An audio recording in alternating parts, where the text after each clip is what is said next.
ರಾಮಚಂದ್ರ ಹೇಳಿದಂಥ ಮಾತಿನಂದವನ್ನು ಬಣ್ಣಿಸುತ್ತ ರಾಮಚಂದ್ರ ಹೇಳಿದಂಥ ಮಾತಿನ ಅಂದವನ್ನು ಬಣ್ಣಿಸುತ್ತ ಕನ್ನಡಿಯನ್ನು ತೆಗೆದು ನೋಡುತ್ತ ಮೊಗವು ಚೆನ್ನವಿಗುವುದಿಲ್ಲ ತೀನಗಾಡುತ್ತ ಮತ್ತೆ ತನ್ನೊಳ್ತಾನೆ ಮಾತನಾಡುತ್ತ ತನಗೆ ಕಣ್ಣೀರುಳು ಎಣೆಯುತ್ತ ಚಂದದಿಂದ ಬಂದಳ ಲೋಚನೆ ಬಂದಳೋ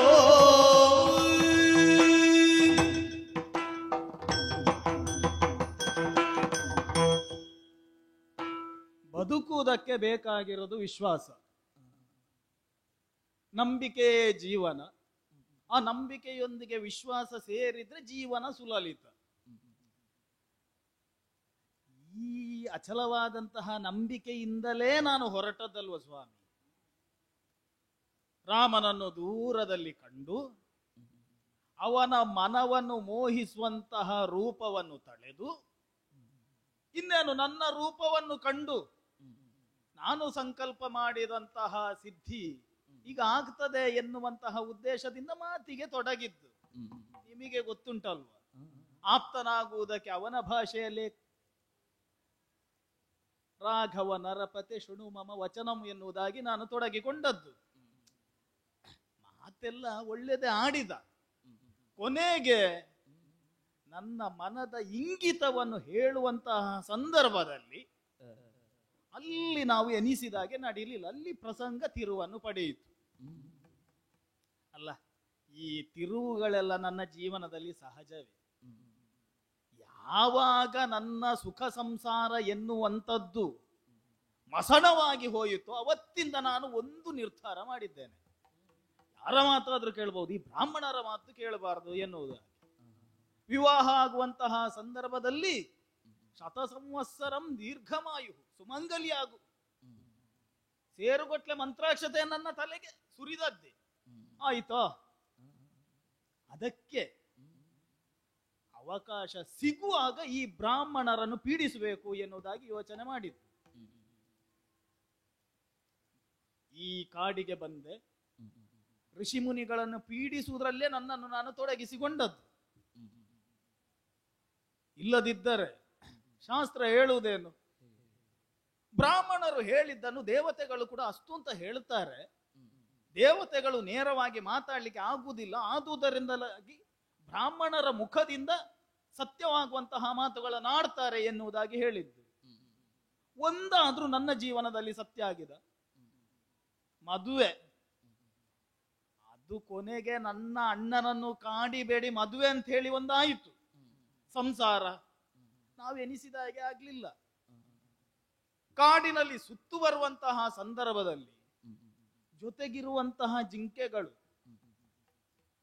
ಜೊತೆಯಾಗಿ ಹಾಡುವಂತಹ ಪಕ್ಷಿಗಳು, ಯಾಕೆ ಒಂದು ಗಿಡ ಮರ ಹತ್ತಿರ ಇದ್ರೆ ನನಗೆ ಆಗುವುದಿಲ್ಲ.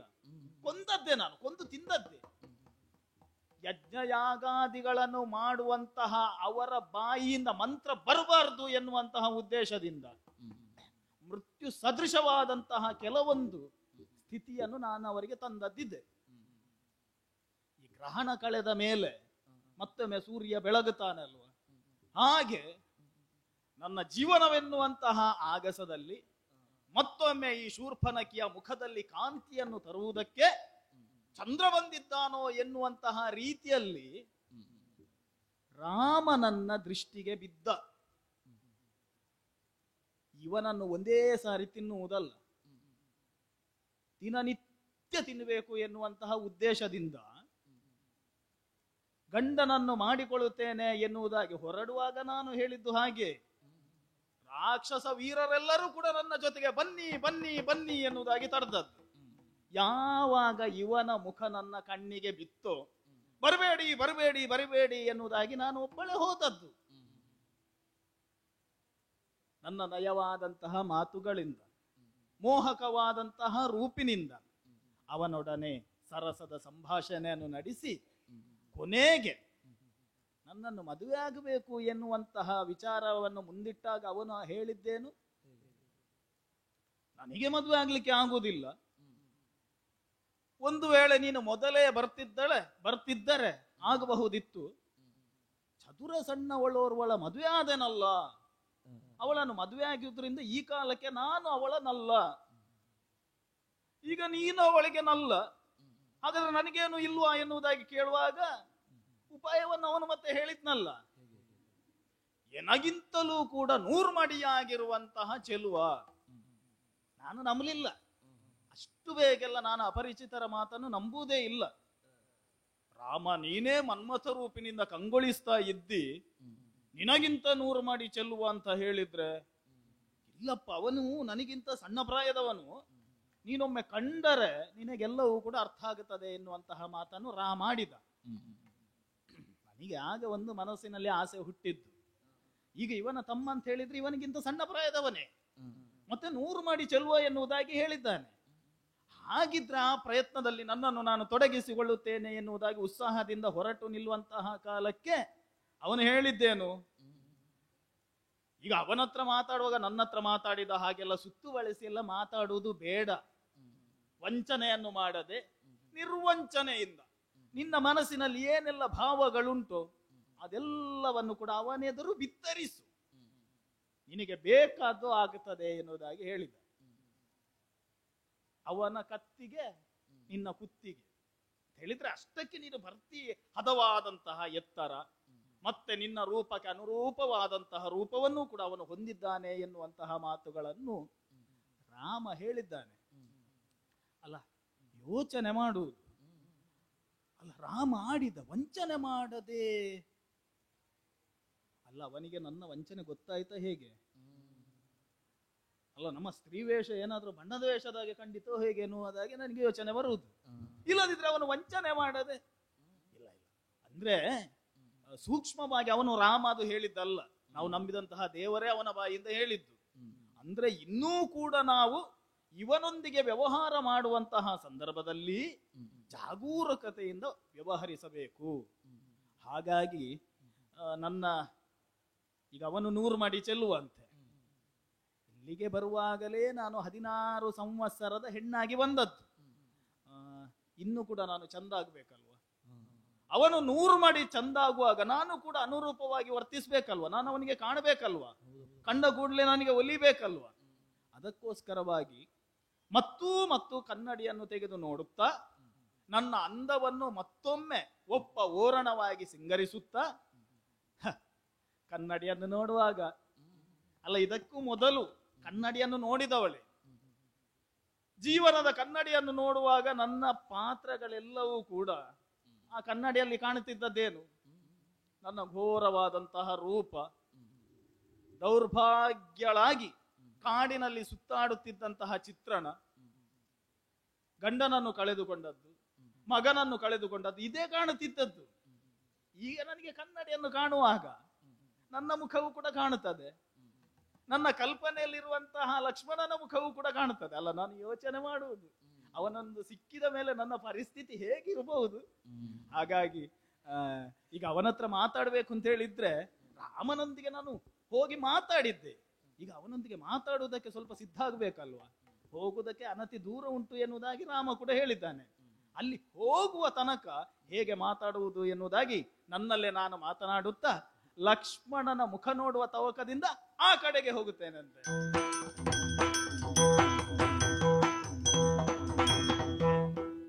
ಅಣತಿ ದೂರದಲ್ಲಿ ಗೋಚರಿಸುತ್ತಿದ್ದಾನೆ. ಅಬ್ಬ, ಸೂರ್ಯ ವಂಶಜರು ಯಾವತ್ತಿಗೂ ಕೂಡ ಸುಳ್ಳನ್ನು ಆಡುವುದಿಲ್ಲವಂತೆ. ಮತ್ತೊಮ್ಮೆ ಸ್ಪಷ್ಟ ಆಯಿತು. ರಾಮ ಸತ್ಯವನ್ನೇ ಹೇಳಿದ್ದಾನೆ, ಆದ್ರೆ ಒಂದು ಸುಳ್ಳು ಹೇಳಿದ್ದಾನೆ. ಅವನು ಹೇಳಿದ್ದೇನು? ನನ್ನ ತಮ್ಮ ನನಗಿಂತ 100 ಮಾಡಿ ಚೆಲ್ಲುವ ಎನ್ನುವುದಾಗಿ. 1000 ಪಟ್ಟು ಚಂದ ಕಾಣ್ತಾ ಇದ್ದಾನೆ. ಆದ್ರೆ ಒಂದು, ಈಗ ರಾಮ ನಾನು ಹತ್ತಿರ ಹೋಗುವಾಗ ನನ್ನನ್ನು ಗಮನಿಸಿದ್ದಾನೆ. ಇವನು ಗಮನಿಸುವ ಹಾಗೆ ಕಾಣುವುದೇ ಇಲ್ಲ. ಅವನ ಆಯುಧವನ್ನು ಹರಿತ ಮಾಡುವಂತಹ ಕೈಂಕರ್ಯದಲ್ಲಿ ಅವನು ತೊಡಗಿಸಿಕೊಂಡಿದ್ದಾನೆ. ಇದು ಹೆಚ್ಚು ತಡ ಮಾಡಿದ್ರೆ ಅದು ಏನೆಲ್ಲ ಇವನೊತ್ತಿಗೆ ಮಾತಾಡಬೇಕು ಎನ್ನುವುದಾಗಿ ದಾರಿಯಲ್ಲಿ ಬರುವಾಗ ಮಾತನಾಡಿಕೊಂಡು ಬಂದಿದ್ದೇನೆ, ಅದೆಲ್ಲವೂ ಕೂಡ ಮರೆತು ಹೋಗುತ್ತದೆ. ಅವನು ಮಾತಾಡದಿದ್ರೇನು, ಮತ್ತೆ ಸದ್ಯ ಭವಿಷ್ಯದಲ್ಲಿ ಅವನೇ ನನ್ನ ಬಳಿಯಲ್ಲಿ ಬಂದು ಮಾತಾಡ್ತಾನೆ. ತೊಡಗುವಾಗ ನಾವೇ ಮಾತಾಡಿಸಿದ್ರೇನು? ಹಾಗಾಗಿ ಲಕ್ಷ್ಮಣ ಅಲ್ಲ, ಓ ಕಾಮ ಸನ್ನಿಭ, ಒಂದು ಮಾತು ಕೇಳ್ತೀಯ? ಕಾಮ ಸನ್ನಿಭ ಮಾತ ಕೇಳು, ಬೇಳಿ ರಾಮನ ಕಳುಗಿದೆ ಇಂದಿನೊಳು. ಆ ಆ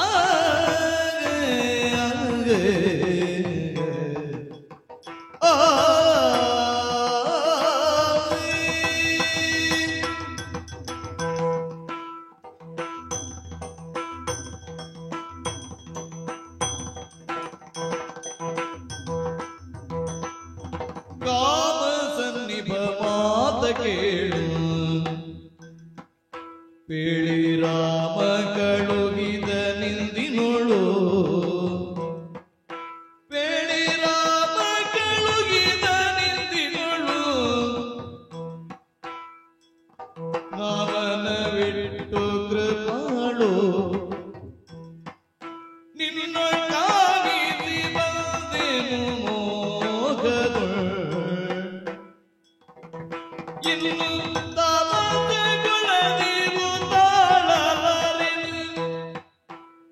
ಸುಪ್ರೇಮದಿಂದಲೇ ಕೂಡು ಸರಸವ ತಾಡು. ಕಾಮ ಸನ್ನಿಭ ಮಾತ ಕೇಳು, ಬಿಳಿ ರಾಮ ಕಳುಹಿದ ನಿಂದಿನೊಳು. ಆ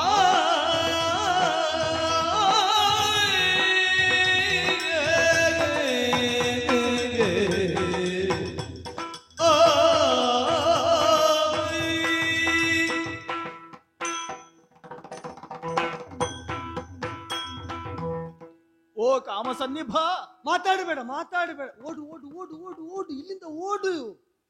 ಈಗ ಬರ್ತಾಳೆ, ಈಗ ಕಡೀಲಿಕ್ಕುಂಟು ಕಡೀಲಿಕ್ಕುಂಟು.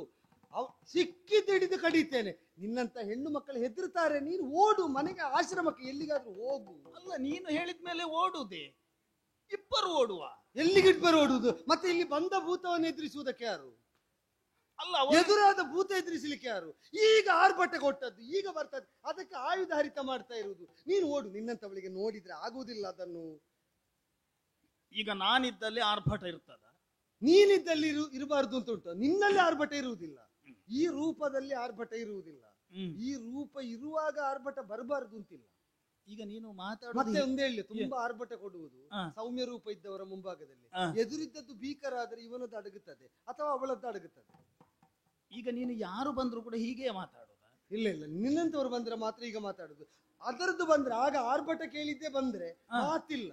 ನನ್ನ ಕೈಯಲ್ಲಿದ್ದದ್ದು ಮಾತಾಡ್ತಿತ್ತು. ತೆಗೆದು ಕಡಿಯುವ ಅಂತಲ್ವ ನಾನು ಅದನ್ನು ಸಾಣೆ ಹಿಡಿತಾ ಇರುವುದು. ಈಗ ಅದು ನಿನಗೆ ಕೇಳಲಿಲ್ವಾ? ಯಾವುದು? ಈಗ ಒಂದು ಆರ್ಭಟ ಕೊಟ್ಟದ್ದು, ಒಂದು ಹೆಣ್ಣು ಧ್ವನಿ. ಅದು ಹೆಚ್ಚಾಗಿ ರಾಕ್ಷಸಿ ವಿಕರಾಳ ರೂಪ ಇರಬೇಕು. ಆರ್ಭಟ ಕೇಳುವಾಗ ಅದರ ಆಕಾರ ಕಲ್ಪಿಸುವುದಕ್ಕಾಗುವುದಿಲ್ಲ. ಅದು ಬಹುಶಃ ನೀನು ಕಾಡಿಗೆ ಹೊಸತಾಗಿ ಬಂದಿರಬೇಕು. ಕಾಡಿಗೆ ಹೊಸದು ಅಂದ್ರೆ ಅಷ್ಟು ಹೊಸದಲ್ಲ, ಹಾಗೆ ಅಂತ ತುಂಬಾ ಹಲವರು ಇಲ್ಲಿದ್ದಾರೆ, ಅಷ್ಟು ಹಳೆಯದು ಅಲ್ಲ ನನಗೆ. ಈಗ ಇದು ನೀನು ಹೀಗೆ ಮಾತಾಡಿದ್ರೆ ನನಗೆ ಮುಂದುವರಿಲಿಕ್ಕೆ ಆಗುದಿಲ್ಲ. ನೀನು ಮುಂದುವರಿಬೇಡ, ಹಿಂದೆ ಹೋಗುವ, ಓಡು ಅಂತ ಹೇಳಿದಲ್ವ ನಾನು. ಹಿಂದೆ ಹೋಗಬಹುದಿತ್ತಪ್ಪ, ನಾನಾಗೆ ಬಂದಿದ್ರೆ ಹಿಂದೆ ಹೋಗಬಹುದಿತ್ತು. ಇನ್ನೊಂದು ಯಾರು ಕಳಿಸಿದವರನ್ನು ಈಗ ಒಂದು ಮಾತಾಡೋದಕ್ಕೆ ಈಗ ಯಾರಾದ್ರೂ ಬಂದ್ರೆ ಓಡು ಓಡು ಎನ್ನುವುದಾಗಿ ಹೇಳುವುದು. ಹೌದು, ಬರಬೇಕಾದ ಸಮಯದಲ್ಲಿ ಬರಬೇಕು. ಈಗ ವಿಪತ್ತು ಬರುವಾಗ ಬಂದ್ರೆ ಮತ್ತೆ ಏನು ಅಂತ ಹೇಳುವುದು?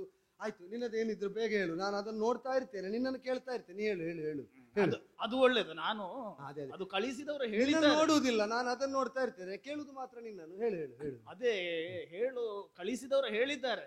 ಏನು? ಅವನು ಮಾತು ಸ್ವಲ್ಪ ಕಡಿಮೆ. ಯಾರಾದ್ರೂ ಗೊತ್ತಿದ್ದವರು ಹೇಳಿದ್ರೆ? ಹೌದಪ್ಪ.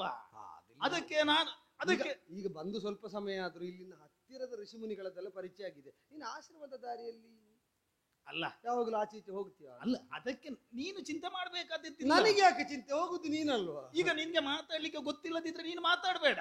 ಮಾತಾಡೋದಕ್ಕೆ ನಾನಿಲ್ವಾ? ಅಷ್ಟು ಉಪಕಾರ ಮಾಡಿದೆ ಆಗ್ಲಿ, ನೀನು ಹೇಳು. ಇದು ನೀನು ಮಾತ ಕೇಳು. ಹಾ, ಮಾತು ಕೇಳ್ತೇನೆ ಕೇಳ್ತೇನೆ. ಮಾತು ಕೇಳಿದ್ರೆ ಆಯ್ತು. ಅಲ್ಲ, ಮಾತು ಕೇಳ್ತಾರೆ ಅಂತ ತುಂಬಾ ಮಾತಾಡಬೇಡ. ಹೇಳು ಹೇಳು. ಅಲ್ಲಲ್ಲ, ನಾನೀಗ ನನ್ನನ್ನು ಯಾರು ಕಳಿಸಿದ್ದು ಅಂತ ಹೇಳಿದ್ರೆ ನೀನು ನನ್ನನ್ನು ಕೂತ್ಕೊಳ್ಳಿಸಿ ಮಾತಾಡಿಸ್ತಿ. ನನ್ನನ್ನು ಯಾರು ಕಳಿಸಿದ್ರು ನಿನ್ನನ್ನು ಕೂತುಗೊಳಿಸುವ ಸ್ಥಿತಿಯಲ್ಲಿ ನಾನಿಲ್ಲ, ಅದು ನನಗೆ ಗೊತ್ತುಂಟು. ನನ್ನನ್ನು ವಿಧಿ ಅಲ್ವಾ ನಿನ್ನ ಬಳಿಯಲ್ಲಿ ಕಳಿಸಿದ್ದು? ಅದು ಎಲ್ಲರೂ ಎಲ್ಲಿಗೆ ಹೋದ್ರು ವಿಧಿಯೇ. ಅಲ್ಲ, ನಿನ್ನ ವಿಷಯದಲ್ಲಿ ಹಾಗೆ ಅಲ್ವಂತೆ. ನಿನ್ನದು ವಿಧಿ ನಿಯಮಗಳೇನಿದ್ರು ಕೂಡ ನಿನ್ಗೆ ಅಣ್ಣನಂತೆ. ಹೌದರ? ಆಗ್ಲಿ, ನಿನ್ನ ರೂಪ ಮಾತ್ರ ಅಲ್ಲ, ಮಾತು ಕೆಲವೊಮ್ಮೆ ಚಂದ ಉಂಟು. ಅಲ್ಲ, ಕೆಲವೊಮ್ಮೆ ಅಂತ ಹೇಳಿ ಅಲ್ಲ, ಅದು ತುಂಬಾ ಚಂದ ಆಗುತ್ತಿತ್ತು. ಬಂದ ಕೂಡಲೇ ಓಡು ಓಡು ಅಂತ ಹೇಳಿದ್ರೆ. ಅಲ್ಲಿ ನೀ ಚಂದ ಚಂದದ್ದು ಮಾತಾಡ್ತಿಂತ ನಿರೀಕ್ಷೆಯಲ್ಲಿ ಓಡುವಂತದ್ದಲ್ಲ. ನಿನ್ನ ಈ ಚಂದ ಎಲ್ಲ ಹಾಳಾಗಬಾರದು ಎಂಬ ಉದ್ದೇಶದಿಂದ ಓಡುವಂತದ್ದು. ಹೌದು, ನೀನು ಆ ಉದ್ದೇಶದಿಂದ ಹೇಳಿದ್ದು. ಹೌದೌದು. ನನ್ನ ತಲೆಯಲ್ಲಿ ಇದ್ದದೆಲ್ಲವೂ ಕೂಡ ಓಡಿ ಹೋಗಿ. ಬೇಡ ಬೇಡ, ಅದೀಗ ನಿಧಾನಕ್ಕೆ ಬರಲಿ. ನಾನೀಗ ಎಲ್ಲಿಂದ ಬಂದಿದ್ದೇನೆ, ಯಾರನ್ನು ಕಂಡಿದ್ದೇನೆ ಅನ್ನುವುದು ಕೂಡ ನನಗೆ ಮರೆತು ಹೋಗಿದೆ. ಬಹುಶಃ ಅದು ದಾರಿ ಬದಲಿಸಿತ ಅಂತ. ಯಾವುದು? ಅದು ಆರ್ಭಟ ಕೊಟ್ಟದ್ದು ತನ್ನ ದಾರಿ ಬದಲಿಸಿದ್ದರಿಂದ ಆ. ಈಗ ನೀನು ಕಾಣುವಾಗಲೂ ಅದು ಕಾಣುವುದಿಲ್ಲ. ಹೌದಪ್ಪ. ಹೌದು. ಈಗ ಸ್ವಲ್ಪ ಹೊತ್ತು ನನ್ನೊಟ್ಟಿಗೆ ನೀನು ಮಾತಾಡಿದ್ರೆ ನಿನ್ನ ದಾರಿಯು ಕೂಡ ಬದಲಾಗುತ್ತದೆ. ಸುವರ್ಣ ಪಥ ನಿನ್ನ ಜೀವನದಲ್ಲಿ ಒಂದು. ನೀನು ಆ ಒಂದು ಅತಿರೇಕದ ನಿರೀಕ್ಷೆ ಬೇಡ. ಯಾರು ದಾರಿಯಲ್ಲಿ ಹೇಗೆ ಹೋಗುತ್ತಾರೆ, ಹೇಗೆ ಬದಲಿಸ್ತಾರೆ ಎಂಬುದರಿಂದ ನಮ್ಮ ದಾರಿ ನಿರ್ಣಯ ಆಗುವುದಲ್ಲ. ಈಗ ನಾನು ಏನು ಒಂದು ಗಟ್ಟಿಯಾದಂತಹ ಆಧಾರ ಇಲ್ಲದೆ ನಿನ್ನ ಬಳಿಯಲ್ಲಿ ಬಂದದ್ದು. ಗಟ್ಟಿಯಾಗಿ ಆಧಾರ ಅಬಲೆ ಹಾ ಅಲ್ಲ, ಎಂತದು ಅನಾಶ್ರಯ. ನಿನಗೆ ನೀನು ಋಷಿಕನ್ಯೆ ಆದ್ರೆ ಇಷ್ಟೆಲ್ಲ ಸಿಂಗಾರ ಬಂಗಾರ ಎಲ್ಲ ಇರ್ಲಿಕ್ಕಿಲ್ಲ. ನಿನಗೀಗ ನನ್ನ ನೋಡುವಾಗ ಹೇಗೆ ಕಾಣ್ತದೆ ಹೇಳು? ನಿನ್ನನ್ನು ಸರಿ ನೋಡ್ಲೇ ಇಲ್ಲ, ಹೇಗೆ ಕಾಣ್ಲಿಕ್ಕೆ? ಅದಕ್ಕೆ ಅಲ್ವಾ ಹೇಳುದು, ಒಂದು ಸಾರಿ ನನ್ನ ನೋಡು. ನಾನು ಕೇಳ್ತೇನೆ, ನೋಡುವುದಿಲ್ಲ ಅಂತ ಹೇಳಿದ್ರೆ ನೋಡು ಅನ್ನತಾಳೆ. ಈಗ ನೀನು ಇಚ್ಛೆ ಇಲ್ಲದಿದ್ರು ಕೂಡ ನನ್ನ ನೋಡ್ಬೇಕು. ಕಳಿಸಿದ್ ಯಾರು ಬಲ್ಲೆಯ ನೀನು? ಯಾರು? ರಾಮ ಕಳಿಸಿದ್ದು ನನ್ನನ್ನು. ಯಾರು? ಯಾರು ಅಂತ ಕೇಳುವಾಗ ಸ್ವಲ್ಪ ಮುಖವನ್ನು ನೋಡು ನನ್ನದು. ಅಲ್ಲ, ಅದು ಯಾರು ಅಂತ ಕೇಳಲಿಕ್ಕೆ ಮುಖ ನೋಡಿದ್ದೀಗ. ಈಗ ಇಲ್ಲದಿದ್ರೆ ನನಗೆ ಕನಸು ಬೀಳ್ತದ ಪುಣ್ಯಾತ್ಮ, ನೀನೊಬ್ಬ ಇಲ್ಲಿದ್ದಿ ಎನ್ನುವುದಾಗಿ. ಯಾರ್ಯಾರಿಗೆ ಏನೇನು ಕನಸು ಬೀಳ್ತದೆ, ಯಾರಿಗೋ ಕನಸು ಬಿದ್ದದ್ರಿಂದ ನಾನು ಇವತ್ತು ಇಲ್ಲಿದ್ದೇನೆ, ಗೊತ್ತುಂಟಾ?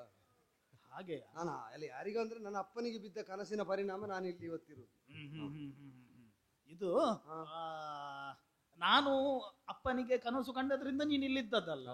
ನಾನು ಕನಸು ಕಟ್ಟಿದ್ದರಿಂದ ನಾನು ಇಲ್ಲಿರುವುದು. ಕನಸು ಕಟ್ಟಿದ್ದ? ಹೌದು. ಈಗ ಒಂದು ಹೆಣ್ಣು ಮಗಳಾದವಳಿಗೆ ಒಂದು ಕನಸು ಅಂತ ಹೇಳಿ ಇರುವುದಿಲ್ವಾ? ಅದು ಉಳಿದವರ ಕನಸನ್ನೆಲ್ಲ ಕಟ್ಟುವಂತೆ ಹೆಣ್ತನ ಇರ್ತದೆ ಅಂತ ಕೇಳಿದ್ದೇನೆ. ಅದು ಅಪಾಯಕಾರಿ ಹೆಣ್ತನ. ಉಳಿದವರ ಕನಸನ್ನೆಲ್ಲ ಕಟ್ಟಿ ಹಾಕುವ ಹೆಣ್ತನ ಅದು. ಒಂದು ದೇಹದ ಒಂದು ಅಂಗಾಂಗಗಳಲ್ಲಿ ಆದ್ರೂ ಕೂಡ ಒಂದು ಅಪಾಯಕಾರಿಯಾದಂತಹ ಒಂದು ಚಿಹ್ನೆಯಾಗ್ಲಿ ಗುರುತಾಗ್ಲಿ ನಿನಗೆ ಕಾಣ್ತದ? ಅಂಗಾಂಗದಲ್ಲಿ ಇರುವುದಿಲ್ಲ. ಈಗ ಸ್ವಲ್ಪ ಉಗುರೆಲ್ಲ ಬಿಟ್ಟಿದ್ದೇನೆ, ಅದು ಚಂದಕ್ಕೆ ಬಿಟ್ಟದ್ದು, ಮತ್ತೆ ಅದರಿಂದ ಅಪಾಯ ಬರ್ತದೆ ಎನ್ನುವುದಾಗಿ ನೀನು ಎನಿಸಬೇಡ. ಕೆಲವರಿಗೆ ಹಾಗೆ, ಅವರಿಗೆ ಚಂದಕ್ಕೆ ಅಂತ ಬಿಟ್ಟದ್ದು, ಉಳಿದವರಿಗೆ ಅಪಾಯ ಅಂತ ಕಾಣ್ತದೆ.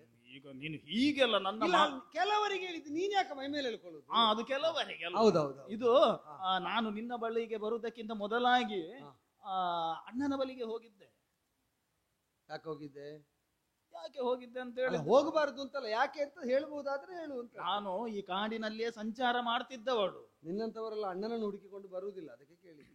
ಅಲ್ಲ, ಹಾಗೆಲ್ಲ ಇಲ್ಲಿ ಬರುವಂತಹ ಸಂದರ್ಭದಲ್ಲಿ ಈ ಋಷಿ ಮುನಿಗಳ ಸಾಂಗತ್ಯದಲ್ಲಿ ಬೆಳೆದು ದೊಡ್ಡವಳಾದವಳು ನಾನು. ನೀನಾ? ಹೌದು.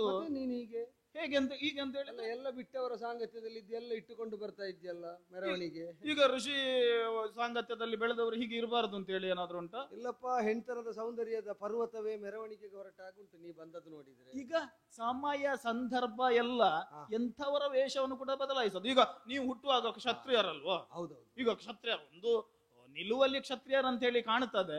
ಹಿಡಿದಿರುವಂತ ಆಯುಧವನ್ನು ನೋಡಿದ್ರೆ ಕ್ಷತ್ರಿಯರೋ ಎನ್ನುವುದಾಗಿ ಯೋಚಿಸಬಹುದು.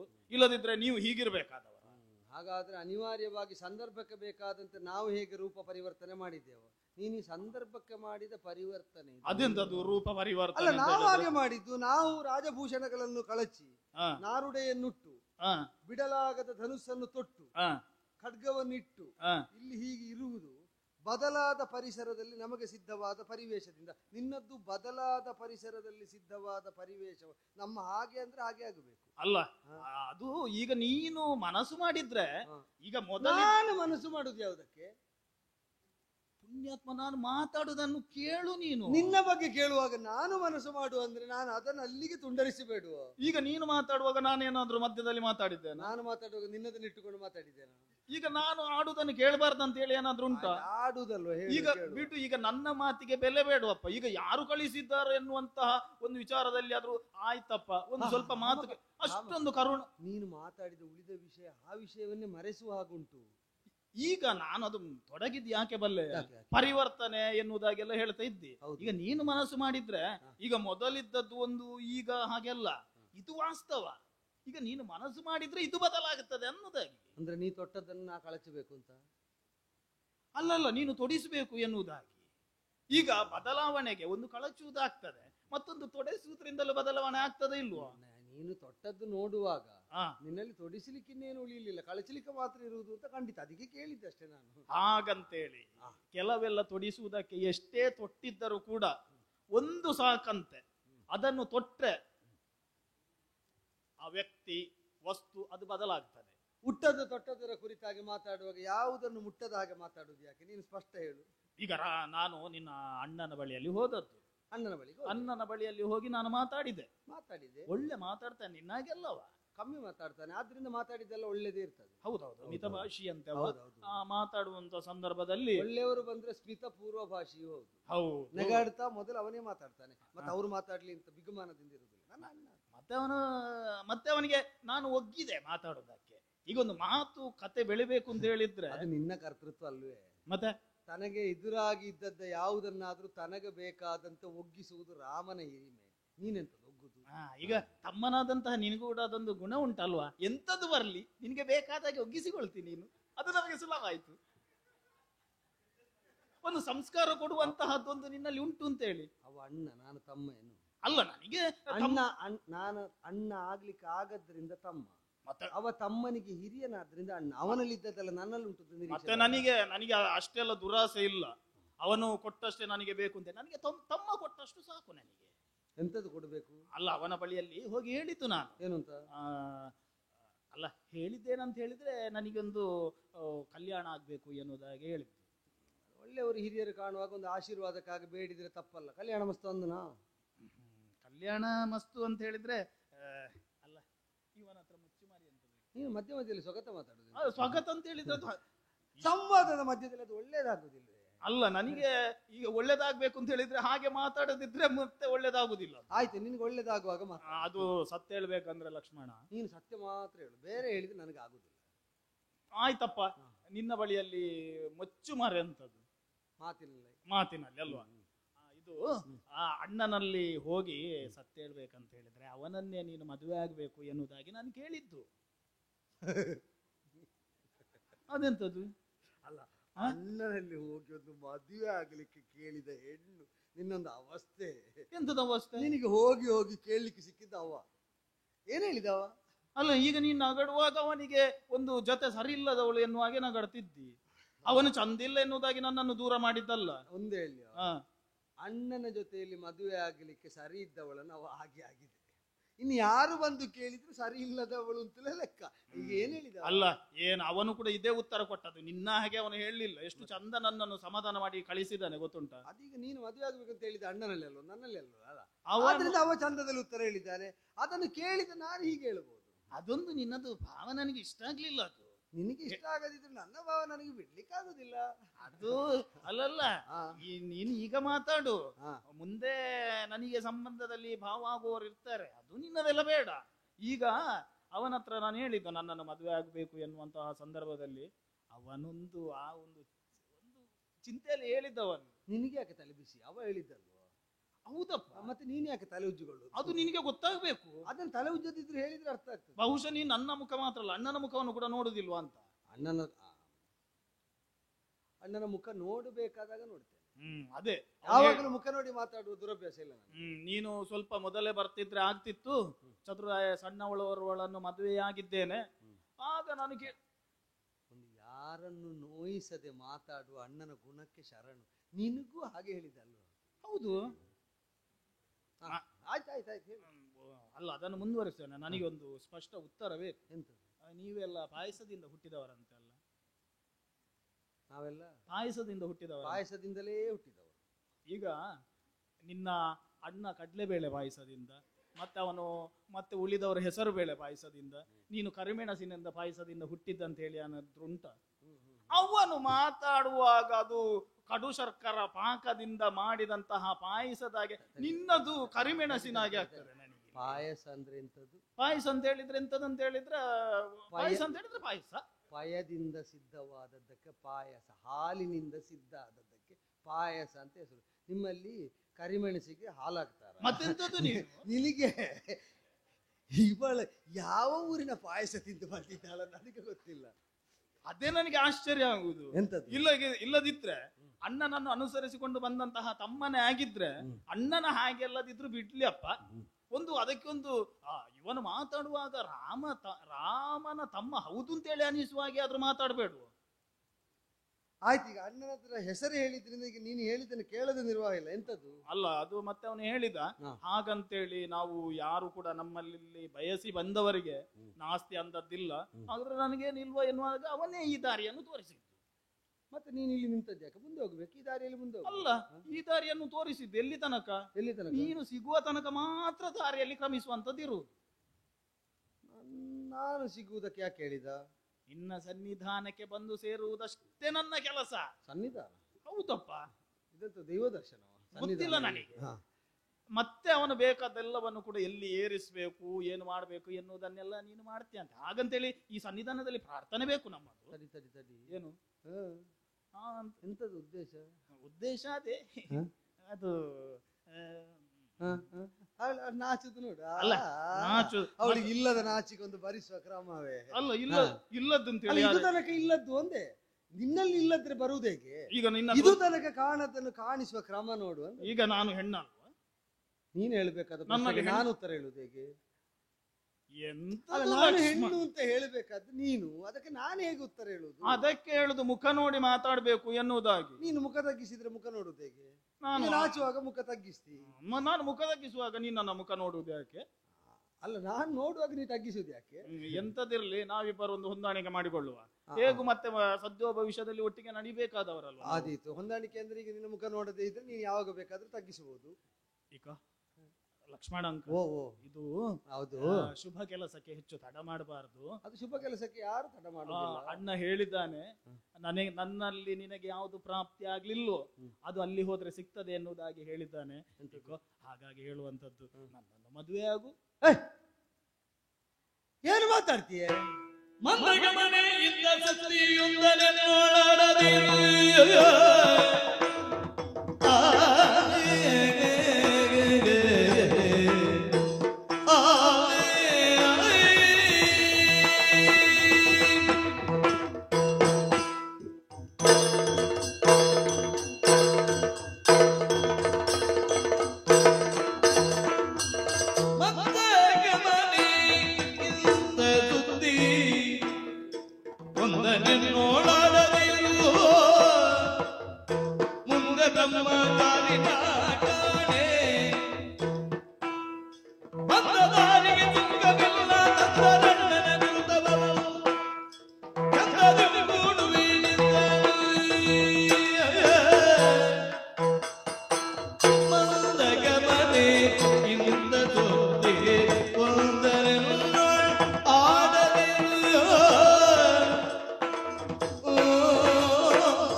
ಉತ್ಸಾಹದಲ್ಲಿದ್ದಾಗ ಕುಸುಮ ಕೋಮಲೆ ಬಂದು ಹೂ ಕೊಯ್ ಅಂತ ಹೇಳಿದಾಗೆ ಇದು ನಮ್ಗೆ ಉದ್ದೇಶವೇ ಅಲ್ಲ.